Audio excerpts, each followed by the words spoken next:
Hello hello everyone.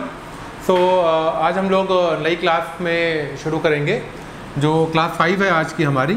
और जो police की भर्ती का कांस्टेबल का जो सीरीज़ चल रही है दिल्ली पुलिस और यूपीएसआई की जो सीरीज़ हम लोग की चल रही है, जिसमें हम लोग पॉलिटी या संविधान का जो सेक्शन देखते हैं, अच्छा खासा सवाल इस सेक्शन से पूछा जाता है, तो उसी को हम लोग आगे कैरी फॉरवर्ड करेंगे। ठीक है, ये लाइव क्लास के माध्यम से मैं जो है वीडियो आपके पास पहुंच रही है। ये हर रोज़ जो है लाइव क्लास होती है आपकी, और आप इस चैनल से जुड़िए, सब्सक्राइब कीजिए ताकि आपको हमारे डेली अपडेट मिलते रहें। आइए शुरू करते हैं। पहला सवाल, भारतीय संविधान का निम्नलिखित में से कौन सा भाग राज्य लोक सेवा आयोग से संबंधित है? देखिए, रिपीटेड क्वेश्चन है, बार बार पूछा जाता है, one of the most favourite question है। ये एसआई और कांस्टेबल के एग्ज़ाम के लिए, दिल्ली पुलिस के एग्ज़ाम के लिए बहुत ही एक पसंदीदा सवाल ये है। ठीक है, तो इसमें जो आपका 14वां भाग है, संविधान का भाग 14 जो है वो बार बार पूछा जाता है। ये लोक सेवा आयोग से संबंधित है, जिसमें से आर्टिकल जैसे कि आर्टिकल 311 है। आर्टिकल 311 ये आईएएस, आईपीएस और आईएफएस के बारे में, इंडियन फॉरेस्ट सर्विसेज के बारे में है। ठीक है, इस तरीके के तमाम और आर्टिकल है, उनका क्लब करके किस भाग में रखा गया, संविधान के 14वें भाग में रखा गया है। संविधान का जो नवा भाग है वो पंचायत से रिलेटेड है। संविधान का 7वां भाग रिपील कर दिया गया है, यानी खत्म कर दिया गया है, अब नहीं है संविधान में कोई 7वां भाग। संविधान का 4था भाग जो है directive principle of state policy से आया है, उसमें directive principle of state policy के बारे में बताया गया है। संविधान का दूसरा भाग कौन सा है?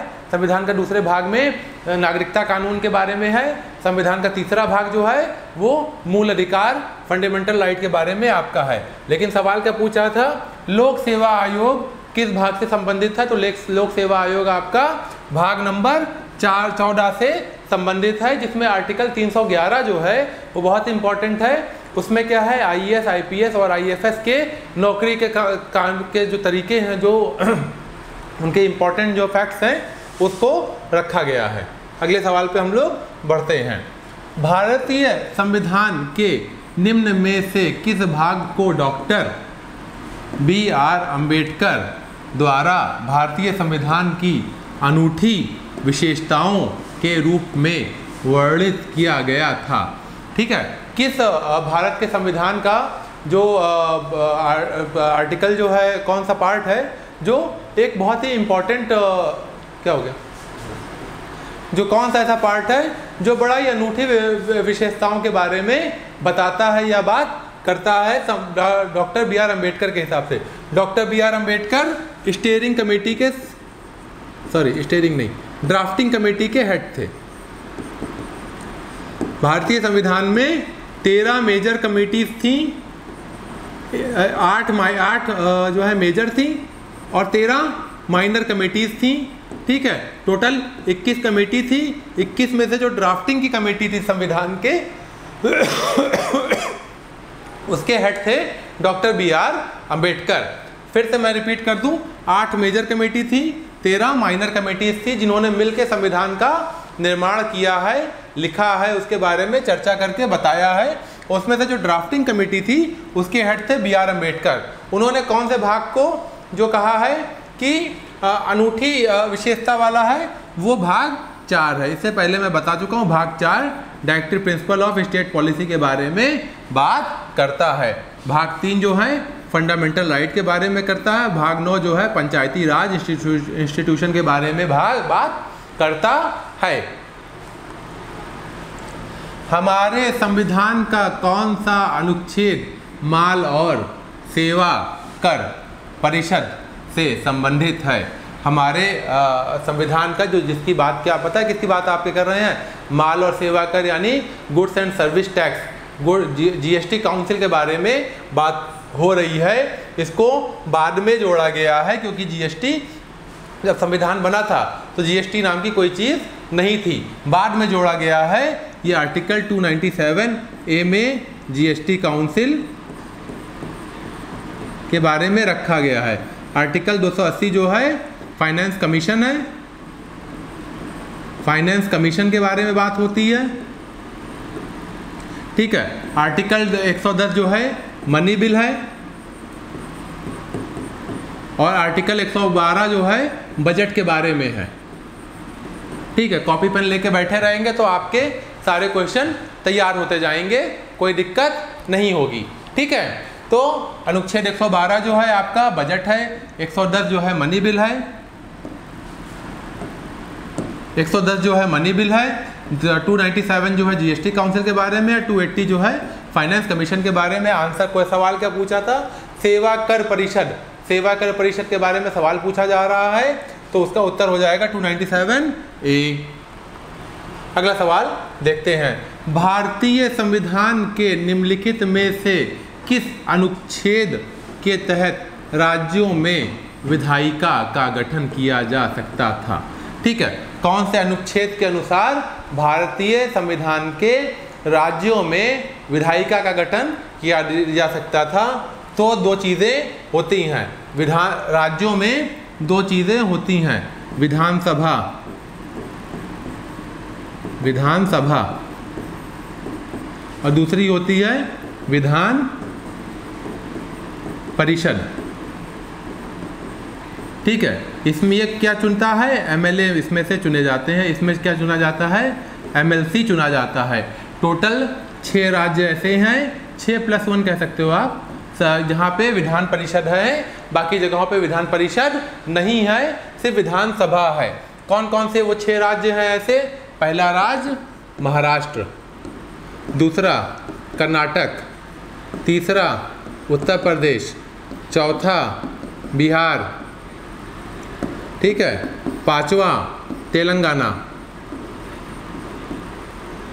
कौन सा हो गया, महाराष्ट्र, कर्नाटक, उत्तर प्रदेश, बिहार, तेलंगाना, छठवां उड़ीसा, ठीक है। ये 6 राज्य ऐसे हैं जहाँ पे इनका गठन हुआ है, ठीक है। और एक राज्य और है, ये प्रस्तावित है, उड़ीसा का प्रस्तावित है, और 7वां राज्य जो है आंध्र प्रदेश। आंध्र प्रदेश में भी 2 सदन है, आंध्र प्रदेश में भी 2 सदन है। किस अनुच्छेद के तहत ये काम हो सकता है, किस अनुच्छेद के तहत ये काम हो सकता है, ये अनुच्छेद है 269, ठीक है। आर्टिकल 156 क्या है, गवर्नर के पावर की बात करता है।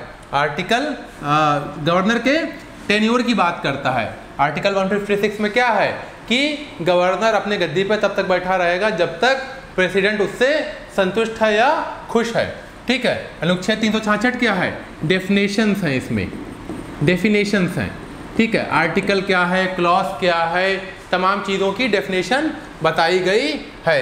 आपके जो मतलब का आर्टिकल है, आर्टिकल 269 है।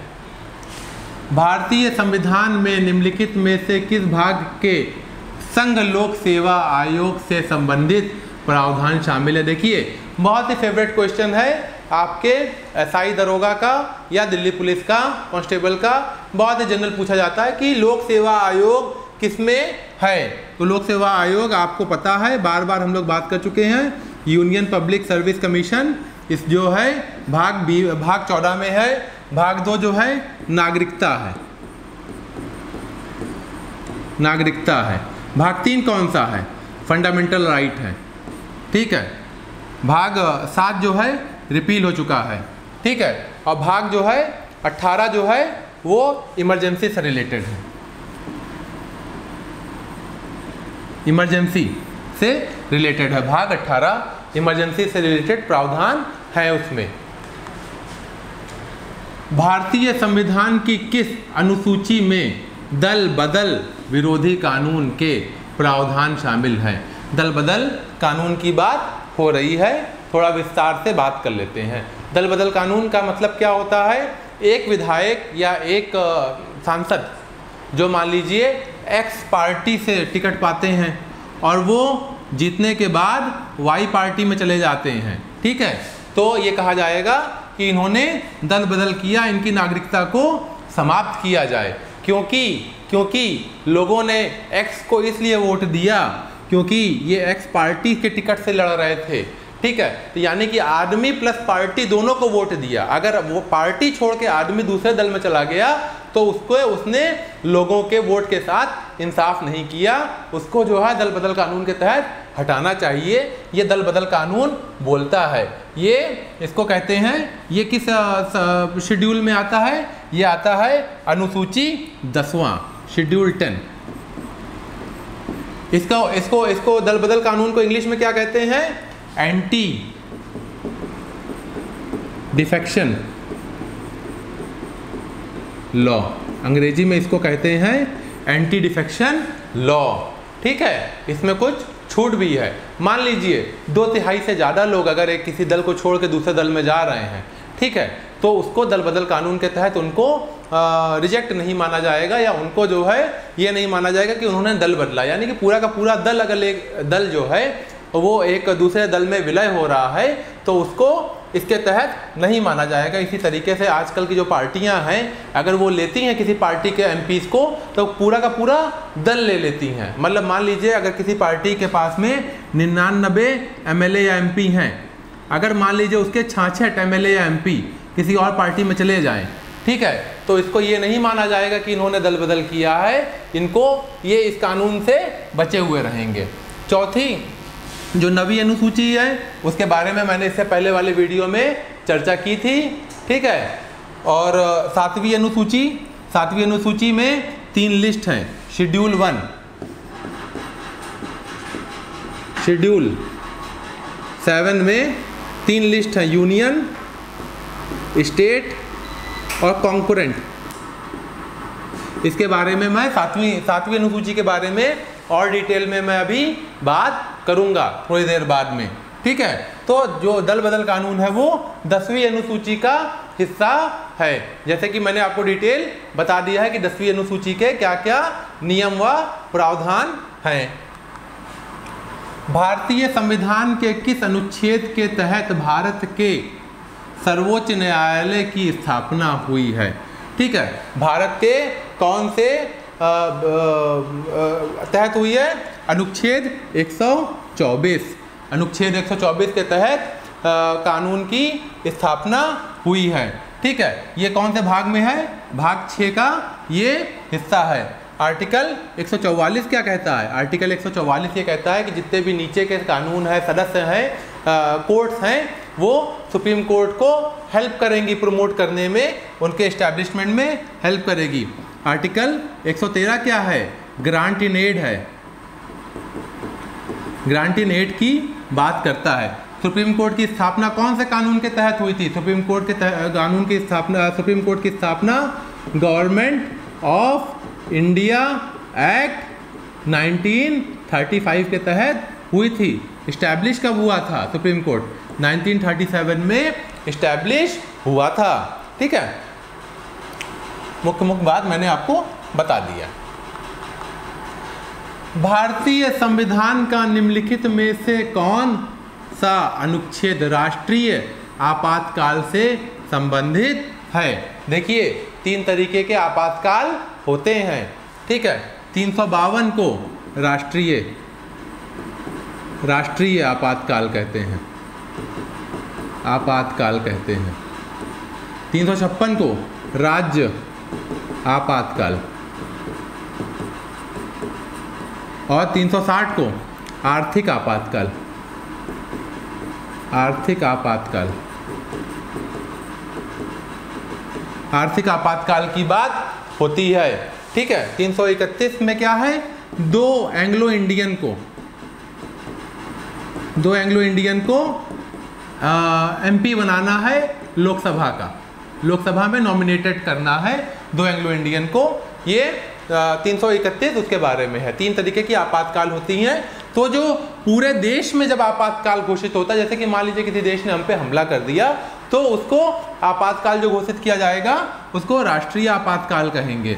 356 है, कोई मान लीजिए जो है विपदा जो है किसी राज्य पे आ जाती है, बड़ी विपदा, तो किसी राज्य पे अगर कोई आपातकाल लगता है वो लगेगा 356 धारा के तहत वो आपातकाल लगेगा। जैसे कि मान लीजिए कोई सरकार है, वो अपना पूरा बहुमत नहीं साबित कर पा रही है, उसको क्या कहेंगे? कॉन्स्टिट्यूशनल इमरजेंसी कहेंगे।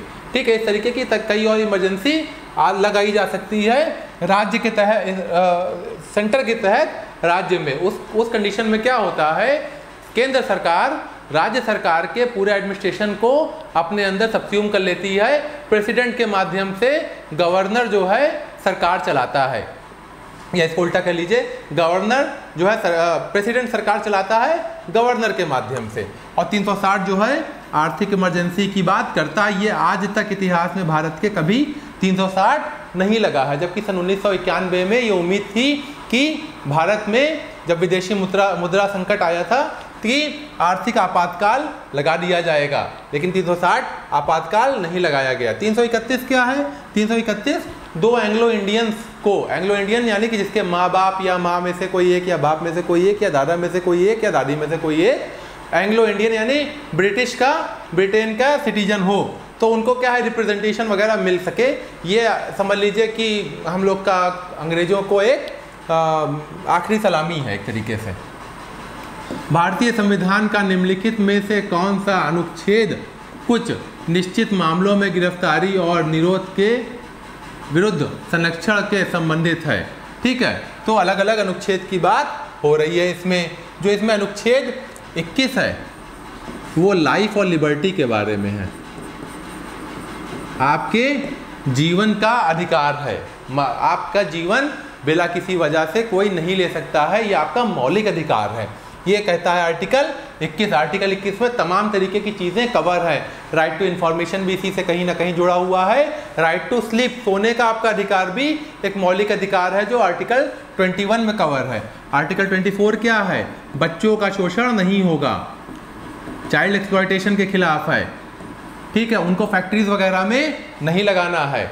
आर्टिकल 22 जो है वो ये कहता है कि आपको फौरन गिरफ्तारी के बाद जो है किसी न किसी मजिस्ट्रेट के सामने प्रस्तुत किया जाए और बताया जाए कि आपका ग्राउंड क्या है, किसके बेस पे आपकी गिरफ्तारी हुई है। तो आपका आंसर आर्टिकल है, आर्टिकल ये ऑप्शन सी, आर्टिकल 22। आर्टिकल का हिंदी अनुच्छेद कहते हैं। भारतीय संविधान का निम्नलिखित में से कौन सा अनुच्छेद राज्य को महिलाओं और बच्चों के लिए विशेष कानून बनाने का अधिकार देता है? ठीक है, तो राज्य के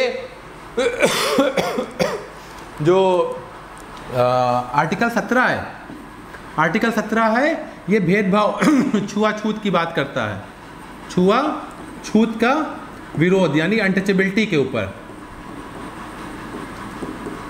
अनटचेबिलिटी। आर्टिकल 18 कौन सा है? आर्टिकल 18 है नो टाइटल, किसी के पास कोई विशेष टाइटल नहीं होगा। ठीक है, आर्टिकल 15 जो है आपका वो आप पढ़िएगा तो ये है कि कोई सबके पास बराबर का अधिकार है, लेकिन सरकार कुछ विशेष मामलों में महिलाओं और बच्चों के लिए विशेष कानून बनाने का अधिकार है। कहने का मतलब ये है कि आर्टिकल 15 कहता है कि भैया सब लोग बराबर हैं, कोई डिस्क्रिमिनेशन नहीं होगा, no one will be discriminated, कोई डिस्क्रिमिनेशन नहीं होगा। लेकिन फिर भी सरकार जो है महिलाओं और बच्चों के सपोर्ट में, उनकी ग्रोथ के लिए, उनके विकास के लिए कुछ अलग तरीके के प्रावधान ला सकती है। जैसे कि कह लीजिए कि अभी हाल ही में महिला रिजर्वेशन बिल पास हुआ है। अब पुरुष सड़क पे आ जाएं कि भैया ये तो असंवैधानिक है, क्योंकि ये है कि महिला पुरुष बच्चे सब कोई बराबर हैं, तो आप महिलाओं को आरक्षण क्यों दे रहे हैं, पुरुषों को आरक्षण क्यों नहीं दे रहे हैं? महिलाओं के लिए 33% आरक्षण कैसे आप घोषित कर रहे हैं? तो सरकार ये कह सकती है कि भैया देखो अनुच्छेद 15 के सी जो थर्ड पॉइंट है, ठीक है, उसमें ये चीज़ बताया गया कि महिलाओं और बच्चों के लिए विशेष प्रावधान सरकार ला सकती है, तो ये मामला असंवैधानिक नहीं है। तो आर्टिकल 15 जो है आपका इस बारे में बात करता है। भारत के संविधान के अनुच्छेद 322 में प्रावधान क्या है? भारत के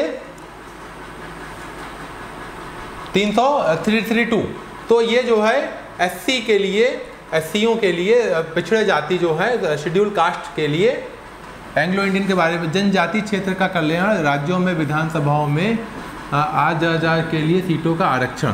ये सीटों के आरक्षण के बारे में है। जो एससी हैं शेड्यूल कास्ट हैं और ये शेड्यूल ट्राइब्स के बारे में आरक्षण की बात करता है। ये आर्टिकल 332, ठीक है, क्या कहता है कि आप लोग 15 और 7% का रेशियो से आप आरक्षित कीजिए सीटों को एससी, शेड्यूल कास्ट और शेड्यूल ट्राइब के लिए। भारत संविधान की 7वीं अनुसूची के अनुसार पुलिस और लोक व्यवस्था किस सूची के अंतर्गत आता है? देखिए मैं फिर से बता दूं, शेड्यूल 7 के बारे में मैंने थोड़ी देर पहले आपको बताया था, थोड़ा डिटेल में चर्चा कर लेते हैं। शेड्यूल 7 में 3 लिस्ट हैं, ठीक है। यूनियन लिस्ट है एक, जिसको आप केंद्र सरकार कह सकते हैं, संघ लिस्ट कह लीजिए हिंदी में संघ। एक है राज्य लिस्ट, राज्य, और एक है कॉन्करेंट लिस्ट। कॉन्करेंट लिस्ट को हिंदी में कहते हैं समवर्ती सूची। हिंदी थोड़ा कमज़ोर है लेकिन फिर भी आपके लिए कोशिश करता रहता हूँ। समवर्ती सूची, ठीक है। ऐसे मुद्दे जो यूनियन लिस्ट में या संघ की लिस्ट में लिखे गए हैं, उनके ऊपर जो कानून बन रहा है वो संघ के कानून के तहत हैंडल होगा। और क्या हो गया, चैट है क्या? हाँ चल रहा है, ठीक है। और जो वो संघ के कानून के तहत होगा, और जो राज्य के तहत जो लिस्ट बनी हुई है और जिसके ऊपर राज्य सरकार सिर्फ कानून बनाती हैं, वो राज्य के तहत कानून उसमें बना, जो प्रावधान जो पॉइंट है वो सिर्फ राज्य सरकार ही उन मुद्दों पे कानून बना सकती हैं। केंद्र सरकार उन मुद्दों पे कानून नहीं बना सकती हैं। और जो तीसरी सूची है उसको कहते हैं हम समवर्ती सूची। समवर्ती सूची का मतलब क्या है? समवर्ती सूची का क्या मतलब होता है? समवर्ती सूची ऐसी सूचियां हैं जिसमें केंद्र और राज्य दोनों ही कानून बना सकते हैं। देखे जरा क्या चल रहा है मुकेश, क्या चैट है? समवर्ती सूची कानून बना सकती हैं। अच्छा, जय कृष्णा सर जी, अनुसूचित जनजाति स्टेट में। चलिए ठीक है, कई लोग, कुछ लोग जुड़े हुए हैं और देख रहे हैं, 7 लोग देख रहे हैं। चलिए ठीक, बहुत अच्छा, ले लो बेटा। तो 3 तरीके की सूचियां होती हैं शेड्यूल 7 में, ठीक है। केंद्र, संघ, राज्य और कॉन्करेंट, ठीक है। किस बेस के ऊपर तीनों सूचियां बांटी गई हैं, मैं ज़रा सा आपको नॉलेज इस बारे में दे देता हूँ। संघ की सूची में ऐसे मुद्दे रखे गए हैं जो सेंट्रल लेवल के ऊपर देशव्यापी मुद्दे हैं, जैसे कि बैंकिंग का मुद्दा हो गया हो, या इंटरनेशनल रिलेशन का मुद्दा हो, अंतर्राष्ट्रीय संबंध का मुद्दा हो गया हो, वो केंद्र में है। राज्य में क्या है? राज्य में ऐसे मुद्दे हैं जो राज्य स्तर के ऊपर हैंडल किए जाए, उन मुद्दों को राज्य में रखा गया है। और ऐसे मुद्दे जिस पे केंद्र और राज्य दोनों कानून बना सके, उनको समवर्ती सूची में रखा गया है। तो पुलिस और लोक व्यवस्था जो है, जिसका इंग्लिश में कहते हैं लॉ एंड ऑर्डर और public relation, law and order हो गया और पुलिस हो गया, इसको जो है आपका राज्यों में रखा गया है। तो आपकी राज्य सूची में ये शेड्यूल 7 में दिया गया है, ठीक है। विषय आपराधिक कानून भारतीय संविधान की निम्नलिखित सूची में से किसके अंतर्गत आता है? तो आपराधिक कानून जो है वो राज्य भी उस पर कानून बना सकता है और केंद्र भी कानून बना सकता है। इसको हम लोग ने समवर्ती सूची में रखा है, ना राज्य की सूची में, ना संघ की सूची में है, केंद्र की सूची में भी नहीं है। ये किस में है? समवर्ती सूची में ये सारे कानून आते हैं, ठीक है। आपराधिक कानून जितने भी हैं वो सारे समवर्ती सूची में आते हैं। अगला सवाल देखते हैं। भारतीय संविधान के निम्नलिखित में से कौन सा अनुच्छेद राष्ट्रीय अनुसूचित जाति आयोग से संबंधित है? मतलब कि कौन से आर्टिकल के तहत, कौन से अनुच्छेद के तहत national commission for schedule caste बनाया गया है? National commission for schedule caste बनाया गया है आपका अनुच्छेद 338 के तहत, national commission for schedule caste. भारतीय संविधान के अनुच्छेद 350A और 350B विशेष रूप से निम्नलिखित में से किस अल्पसंख्यकों से संबंधित हैं?